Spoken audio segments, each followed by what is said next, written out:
Tingnan natin kung anong mangyayari, kung pang-duty ba talaga to o hindi na mapupunta sa hospital. And yung mga kinuha ko guys, dahil nga may free ako na tatlo, hindi ko na alam kung ano yung mga kinuha ko na free ko.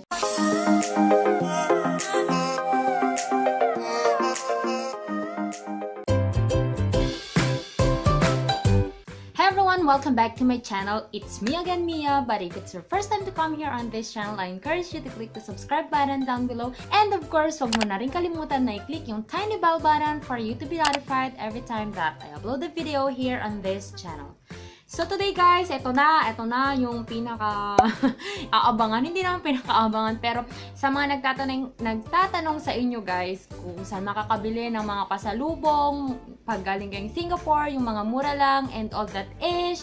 And kung ano yung mga nabili ko sa travel ko. And by the way, kung hindi nyo pa napapanood yung mga vlogs ko sa Singapore, I will put all the links down below kasi for sure, mahuhuli to na ilalabas ko or ipapublish ko. Pero I need to film it now para mabigay na natin yung mga pasalubong natin sa mga taong papasalubungan natin. And by the way, if you can hear yung mga rain, ayan, pasensya na guys, bumabagyo ngayon. Pagdating ko galing Singapore, hindi ko alam bumabagyo pala. So, without any further ado, let's get on to the video. So, mag-start tayo guys sa mga pinakamura na nabili ko and dun yung perfect place kung saan kayo makakabili ng pasalubong kung galing kayo ng Singapore, and that is the place called Chinatown ba? Basta something Chinatown, parang ganun ata. Singapore, Chinatown, parang ganun. So, syempre, kung China, alam mo na, mura. So, dun yung pasalubong. And yung pinagbilhan ko guys na pasalubong center doon is, particularly the name is The Gift Shop. Actually, sa Singapore, madaming branches yung The Gift Shop. Pero sa Chinatown, yun yung pinakamura sa lahat. So, wag muna kayong mag-shopping-shopping habang na mamasyal kayo. Kasi sa akin talagang nag-set kami ng day for the shopping. So, shopping for pasalubong, ganun. So, one day yun na inano namin or 2 days. Parang ganun. May extension. Pero, yun guys, buti na lang nakapag-antay talaga kami. Kasi yung pinakamura is The Gift Shop doon sa my Chinatown. Mag-start tayo guys dito sa malaking supot na to. Actually, para siyang Divisoria something. Pero, maganda din, ganun. Okay din naman siya. So, start tayo dito sa mga nabili ko na mga bags. Eto guys, yung mga nabili ko na mga bags na 7 for $10. So, you do the math na lang. So, ang palitan is parang 38 pesos or 37 pesos in $1 Sing dollar. Pero kapag bibili ka ng Sing dollar, syempre mas mahal yung bili mo. Parang nung nag-withdraw ako, 41 yung bili ko ng Singapore dollar. So, yun guys. Ito yung mga designs na nakuha ko kasi ito yung pinakamura. May mga mas, may mga mas mahal, mas magandang klase. Pero ito guys, makapal kasi siya. Ito yung ginagamit ko kapag nagjujupi ako na pagdala ko yung laptop ko or yung ibang bihisan ko. Canvas siya, ayan. And meron siyang lining sa loob na ganyan. At meron din siyang pocket inside. So, perfect na siya for pasalubong. So, ito yung una na nabili ko. 1. And then, I got another 2. Ayan. 3. Ayan, kaparehas lang niya. And ito parang magkaparehas. Ito pala yung magkaparehas. 1, 2, 3, 4. Tapos, ito guys, dalawang ganto yung binili ko. Tapos, may isa pa na bag. Nabigay ko na siya kay Jonah. So, 7 na ganito in $10. So, mura na siya. Kung compare mo nga dito sa Philippines, mas mahal yung mga ganito na bags kapag sa mga pasalubong center. So, mas mura talaga dun. Move on naman tayo guys sa nabili ko. Ibang nabili ko sa The Gift Shop sa Chinatown. Ito yung mga chocolates. Meron silang 2 for 6 for $10. Ayan, 6 for $10. And then, meron din tayong mga magnets. 7 for $10. And then, ito yung pinaka-exciting sa lahat, guys. Yung mga keychains, kasi ako mas mahilig ako sa keychains kaysa sa magnets. So, ayan, bumili ako ng keychains na 36 keychains in $10. Kasi yung iba, 7 keychains for $10. Ganun. Pero yun yung mga mas magandang keychain naman siya. Pero ito guys, ito talaga yung pangpasalubong kapag no choice ka na hindi mo pala nabilhan yung isang tao, ganun. Ito, $10, 36 na siya na keychain. O, diba? Bongga. So, perfect siya pang pasalubong. So, simulan natin muna sa mga chocolates, guys, na 6 for $10. Meron akong binili na ganito. Hindi ko lang alam kung masarap to or what. So, Singapore na $1,000 yung nakalagay kasi parang pera nila. Pero madaming chocolates dun, guys. Ito lang yung mga talagang pinili ko kasi parang ano talaga siya, authentic siya na parang Singapore, galing Singapore, ganon. So, ito, dark chocolate. Meron din tayong dark chocolate na $100 na pera ng Singapore. And then ito guys, yung Checkers na fruits and nuts naman, na kasali din siya sa 6 for $10. And meron tayong hazelnut na Checkers. And then, ito naman yung, ano ba to? Spring na with strawberry naman to guys, na white chocolate. Tapos, ito naman yung may almond naman siya na chocolate. So, feeling ko mapupunta kay Astong yung may almonds. Kasi favorite ni Besh yung almonds. So, punta naman tayo guys sa mga magnets na nabili ko doon. Ito guys yung una. Ito yung Fine City. Kasi kung mapapansin mo sa Singapore, lahat may fine, no smoking. May fine yun, na parang $1,000 ata. No eating and no drinking sa mga MRT stations, sa loob ng train, sa loob ng bus, ganun. Tsaka sa antayan ng bus, ganun. No eating and no drinking. So, parang 1,000 pesos. No flammable things inside the MRT, LRT bus, ganun. 5,000 pesos. So, madami. No chewing of gums, ganun guys. So, dapat you should know those things before you go to Singapore kasi matindi doon. Matindi sila mag-find doon. And then, meron din tayo dito, I Love SG. Siyempre, na hindi nagpo-focus na naman. Ayan, pero I Love SG. Tapos, meron dito yung parang silhouette ng Singapore, mga buildings ng Singapore, yung Merlion, yung wag na nating ipakita kasi hindi lang din nagpo-focus. Tapos, eto guys, yung I Love Singapore na ganyan. Yung mga makukulay, yung mga pinili namin, makukulay. Kasi ito, pili to ni Mac kasi ano daw, para daw to sa bahay nila. Yung Singapore din siya. Ba't ba nila focus yung ano natin, camera natin? Ayan, Singapore na ganyan. And then, eto din, I Love SG din na ganyan. So, makukulay talaga siya.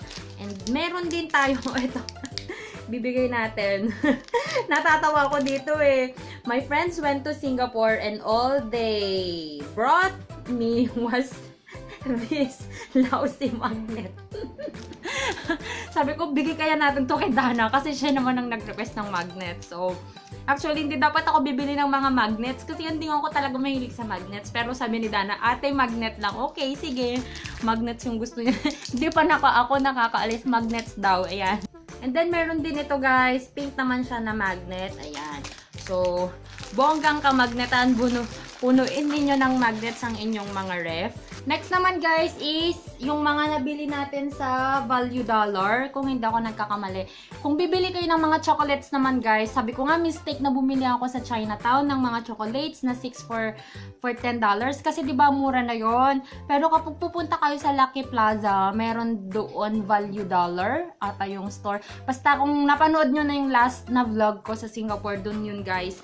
Meron akong nilagay doon. So, doon naman, bumili kami na, actually, meron siyang mga Filipino products, meron din siyang, kasi yung Lucky Plaza, kumbaga sa Singapore kasi guys, may part ng bawat nationality, parang ganun, may Little India, ang makikita mo doon, puro Indians, may Chinatown, ang makikita mo doon, hindi naman puro Chinese, pero mga Chinese products, ganun. Tapos, meron din silang Haji Lane, more on Muslims naman yon. And then, kung Filipino yung hanap mo, or mga Filipino products, ganun, meron namang Lucky Plaza. So, pumunta kaming Lucky Plaza para lang kumain kasi gusto ko na kumain ng Filipino food. O, diba? Ilang days lang ako doon. Na-miss ko lang adobo. So, doon, pinunta ko ni Mac doon. Merong mga bilihan doon ng mga chocolates, ganyan. So, parang mga chichirya, chocolates and everything. Grabe yung sale doon, guys. So, dapat sinabi mo na may bilihan ka pala ng chocolate kasi doon na lang sana ako bumili instead of the 6 for $10. So, may mga binili kami doon, guys. Pandagdag lang. Ito naman, guys, yung Singapore na meron siyang mga chunky, ganyan, Danish chocolates na meron siyang mga fruits inside, mga nuts, ganun. So, yan. $1 each. So, para 37 pesos. O, diba, mura? And then, may binili si Mac na Magnum. Hindi ko alam guys kung magkano to. I will look for the receipt na lang para malagay ko yung mga prices. Ayan, Magnum na chocolate. Then, meron din siyang binili pa pala. Ang dami pala niyang binili. Kasi ako, ayoko nang mamili sana kasi alam ko excess baggage na ako guys. So, yung ano ko, yung check-in ko, okay pa yung timbang. Pero, namroblema kami sa hand carry ko kasi very strict ang Jetstar. Buti na lang guys, nakalusot tayo. So, eto, meron tayong dairy milk na with almond nuts. Ayan. Bumili kami ng dalawa. And then, yung M&M's na favorite nila ng kapatid niya na may peanuts. Ayan. Ito yung kinuha pa namin. Tapos, meron siyang kinuha na KitKat. Ayan. Ano ba? Kasi ito coffee na to guys. Coffee para kay mama niya ata. Ito yung mga parang 3-in-1 na nila. Hindi ko alam kung bakit ito mga binili niya. Siguro dati ito yung mga inuwi niya kasi mahilig silang mag-coffee-coffee doon. And then, meron din isa nito guys. So, I will just put all the... Kasi perfect to pang pasalubong sa mga magulang. O, diba? Kapag sa mga auntie, ganyan, kapag nagko-coffee sila. And then, ito guys, kinuha ko kasi pang maramihan na to. So, ilalatag ko na lang to sa hospital kapag kapag mga... Pasalubong, nagaganyan. O, dilat, kainin nyo to. Ganon. Ito naman, guys, chocolate din siya, pero para siyang wafer na chocolate coated siya. So, parang, wala pa tong $10. Ang daming laman nito. Ilan ba laman nito? Madami siyang sticks. So, parang 1.90 something siya lang na dollar. So, murang-mura. And then, guys, meron pang binili si Mac na pinahabol niya. Galing naman sa fair price. And... Natatawa ako. Binilan niya ako ng noodles. Eto Maggi, pero wala tayong ganito. Ito yung tom yum. Sabi niya, tikman mo yung tom yum. Diba? Bumili pa talaga siyang noodles. Pero tingnan natin. Baka naman may may shrimp.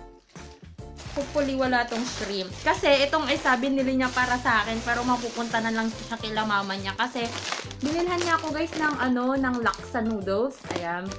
Itong laksa, ito yung popular na pagkain sa Singapore, sa Malaysia, ganyan. So, ito, bumili siya ng laksa para sana sa akin, kaso may shrimp siya. Hindi ako kumakain ng may shrimp. Okay, so tapos na tayo sa mga pagkain and all that. Punta naman tayo sa mga pasalubong na... Basta tingnan nyo na lang. Eto guys, pumunta kami sa Cotton On naman kasi gusto niyang bumili ng damit. Tapos doon na lang daw ako bili ng mga shirts ko and all that ish. Pero sabi ko kasi, hindi rin kasi ako masyadong mahilig mamili ng mga damit ko. Kung papansinin nyo guys, hindi ako masyadong bumibili ng mga damit. So sabi ko, at saka, ewan ko ba kapag para sa akin, parang iniisip ko na waste lang siya ng money kasi hindi ko naman kailangan yung mga yan. Pero gustong gusto ko mamili para sa ibang tao. So eto, pumunta kaming Cotton On and meron sila doon sale na part, pero ruby pala siya, hindi siya sa Cotton On. Pero madami ding sale sa Cotton On, pero siya na lang yung bumili. Hindi ako bumili para sa sarili ko kasi t-shirt naman, ayoko na mag-t-shirt, gusto ko dress lang sana, pero ang mamahal ng mga dress guys. Ito yung ruby, bumili ako ng ganito. Yan. 3. Actually, 4 yung binili ko, pero yung isa nabigay ko na siya kay Jonah. So, yung original price nito guys, kapag sa SG dollars, SG is 14.95 or 599 pesos kasi may conversion na din dito ng pesos. Pero sa sale nito guys, may $5 siya. Tapos napatungan pa siya ng $2. So imagine nyo yung imagine nyo kung magkano lang to, tig to $2 na niya guys. Ganyan. Magandang klase naman siya. Tapos meron siyang pag-glitter dyan. Sabi ni Jonah, sana yung pink. Nagsisi din ako na hindi yung pink yung kinuha ko para sa kanya kasi yun nga lang kasi fur siya, maganda, para siyang, hindi ko alam kung napakita ko yun sa vlogs, para siyang lalagayan ng makeup din na yung na-open na ganyan, tsaka lagayan ng brush. Kaso pangit yung mga zipper niya inside, so sabi ko hindi siya worth it na $5. Kuripot. And then, meron kaming binili. Ito, hindi na to sa Cotton On, guys. Binili ko para kay lolo ko. Ewan ko kung magugustuhan niya to. Kung hindi niya magustuhan, paglagyan niya ng tools niya. Kasi hindi ko alam yung size niya. Yung binili ko sa mga grandparents ko. Mga shoes, yun dun sa mga babae, mga lola ko. sabi ko, nang problema talaga kung anong ibibigay ko kay lolo ko. Eh, kapag bibilhan ko siya ng wallet, may wallet naman siya na maganda, yung bigay ng pinsan ko. Tapos, sabi ko, bilhan ko na lang siya ng bag kasi yung mga old na backpacks yung ginagamit niya pag nag-church, lagayan ng Bible, sa yung mga books niya. Tapos sabi ko, bilhan ko na lang siya. Ito guys, yung sa parang, hindi ko alam, I will just put the name of the shop. Pero yun yung mall na malap sa Paya Lebar. Ayun. Ito guys, yung Polo Master na bag and the price is $25.90. Tapos ganyan siya. Ayan. Parang lagayan siya ng laptop. So kung naghahanap din kayo ng lagayan ng laptop, pag estudyante din yung papasalubungan nyo, okay na rin to. $25 lang. Parang $26 ka muna. So ito, ewan ko kung magustuhan niya. Kung hindi, pamigay niya. So ito naman guys, yung tatlong supot na to, galing naman siya sa Skechers. Yun yung mall sa may Paya Lebar. Nakalimutan ko na yung pangalan ng mall. Basta ilagay ko na lang dyan kung maghahanap kayo. Kasi merong sinasabi si Mac na pupuntahan daw namin. Kasi mas madaming yung choices doon. Tapos parang outlet siya. Talagang mura yung mga products doon. Yung mga shoes. Kaso ang late namin gumising. Tapos parang tinitake ko kasi yung time ko talaga. Ganun. Sabi niya, alam mo tanghali na. Yun yung pupuntahan natin dulong-dulo. Kaya wag na tayong pumunta. Mauubos ang oras natin sa biyahe. Sabi niya. Pasaway. Kaya doon na kami sa may Paya Lebar. Mas malapit. So, bumili ako ng mga shoes. Yan. Tingnan natin. Kanino ba to? Ito para kay grandma ko. Ayan. Na-pick. O, diba? Alam ko kasi mahilig siya sa mga ganitong kulay, mga colorful na mga ng mga rubber shoes. Tapos okay naman kasi sa kanya yung nagsisintas-sintas siya. Tapos ito kasi guys, memory foam yung inside niya. So maganda siya pang walking. Ito magkano lang to, parang $39 lang to. O diba bongga? $39 lang. Pag dito sa Pilipinas yan mas mahal. Ito naman guys, para kay lola ko sa father side. Si Nanang. Ayan. So, ewan ko nakita nyo na rin ata sa vlog si Nanang eh. Pero si lola ko kasing yun, very simple lang talaga siya. And eto guys, yung nabili ko naman sa kanya kasi pansin ko sa kanya laging on the go. So, pinili ko sa kanya guys is just the slip-on. Ito, para slip lang niya. Tapos, syempre memory foam din siya. Meron siyang pang ganito oh, para squeeze me. Para ma-feel mo kung gaano kalambot yung memory foam din to guys. Tapos, pinili ko yung ganito. Talagang trinay ko kung mag-slip ba siya. Kasi, kapag matatanda yung re-regaluhan mo, dapat yung hindi sila madudulas talaga kasi yun, pag na-fall sila, malaking damage yun sa sarili nila. So, ayan, yun yung binili ko para sa kanya. And that one is $49. Mas mahal siya kaysa dun sa isa. Sabi ko nga, parang mas maganda yung isa pero mas mahal ito. Ewan ko sa kanila. And last na binili ko naman sa Skechers guys ay para sa sarili ko. Ayan. Finally bumili din ako ng para sa sarili ko, di ba? Ito naman guys is the rubber shoes na white. Pure white siya. Memory foam din inside. And ito yung binili ko kasi balak ko siyang pang duty. Ito kaya madami pang mas mura dun guys. Gusto ko nga bilhin yung black niya na ganito. Kaso sige na, puti na kasi feeling ko hindi ko na naman to pang duty. Feeling ko pang poporma-porma ko na naman to. Pero ito guys, yung velcro lang siya na ganyan. Perfect siya for duty pag nagmamadali or pagpapasok ako ng ORDR. Paglalabas ulit, madali lang siyang isuot ulit. And yung hindi nag-i-skid, yung ganito niya, yung hindi masyadong hindi madulas, hindi ka madudulat. So, kahit magtatakbo ako doon or kung ano mang walking, perfect na perfect to guys. Pero parang nasasayangan akong matuluan siya ng dugo kapag nasa ER ako. Ayan, so tingnan natin kung anong mangyayari, kung pang-duty ba talaga to o hindi na mapupunta sa hospital. And last but not the least guys, ito yung mga binili ko na naman para sa sarili ko and for my friends. Yan. Pumunta ako ng Etude House saka Innisfree, pero isahan ko na lang to. Tingnan na lang natin. Pumunta ako guys ng Innisfree and dahil nga sa Singapore Day, August 10 kami pumunta and August 9 was my birthday and the Singapore Day. If you are following me on my Instagram, you've known that I spent my birthday in SG. Pero yan guys, ang daming sale. So, eto, pumunta akong Innisfree and kapag kumuha ka, eto tig to $2. Pag kumuha ka ng 5 masks, meron kang free na 3. And yung mga kinuha ko guys, dahil nga may free ako na 3, hindi ko na alam kung ano yung mga kinuha ko na free ko. Basta ay na mga ko. Pero eto, Meron tayong fig. Ito, kinuha ko talaga to, yung fig. And then, meron tayong rice. Ito. Tapos, itong isang rice, feeling ko ito yung binigay na nilang fig. Kasi, wala akong kinuha na tigdadalawahan. And then, meron din akong binili na rose. Ito siya. Tapos, meron tayong broccoli. Broccoli. Hindi ko alam kung kinuha ko to. Broccoli. And then, meron din tayong green tea. Ayan. And then, meron tayong aloe. Tapos, acai berry. Ayan. Acai berry. Tapos, rice. Ito na yung free siguro. Pero tatlo yung free ko, guys. Di ko na alam kung ano yung mga pinili ko at yung mga free yon. Tapos, guys, yung more on clarifying yung mga kinuha ko tsaka yung mga intense na talagang pang deep moisturizing. Ganun. Kasi may label naman yan pag pupunta ka doon. So, that's the Innisfree naman na mga mask, guys. And punta naman tayo sa Etude House. Alam nyo naman ako, mahilig talaga ako sa mask. And by the way pala, doon sa Innisfree, guys, nag-message sila sa akin the next day. Kaso, parang last day ko na yon na meron akong free na 5% off kasi nga birthday ko, birth month ko, 5% off and a free class for something. Pero hindi na ako pumunta kasi parang Korean product class ata siya. Hindi na ako pumunta kasi sabi ko wala nang time. Tapos kailangan mo pa silang i-message para mag-book ka ng schedule time mo. Eh, hindi ko alam kung pwede ko bang kunin siya that day or sa ibang araw. Last day ko na yun sa SG. So, hindi na natin siya nakuhanan. So, sayang. Ito naman, guys, yung para sa Etude House. Yung free pala, hindi pala siya sa Innisfree. Sa Etude House pala yun. Yung nagsabi na meron akong 5% off, something. Oo, sa Etude House pala yun. Kasi nalaman nila na birthday ko. Kasi pinag-register ako, pinag-member nila ako. They asked me if I'm already a member and then I said no. Tapos sabi nila, gusto mo bang maging member? Free naman siya and meron kang makukuhang free product. So, why not? Magta-type-type ka lang dun sa iPad nila, socialin. So, kumuha ako, guys, ng mask na naman. Ito, mas mura sa kanila, 1.9 yung isang mask nila. So, meron tayong lemon, meron din tayong argan, ayan. Hindi na naman siya nagpo-focus. Ayan. And then, meron tayong collagen. Tapos, ceramide and another ceramide.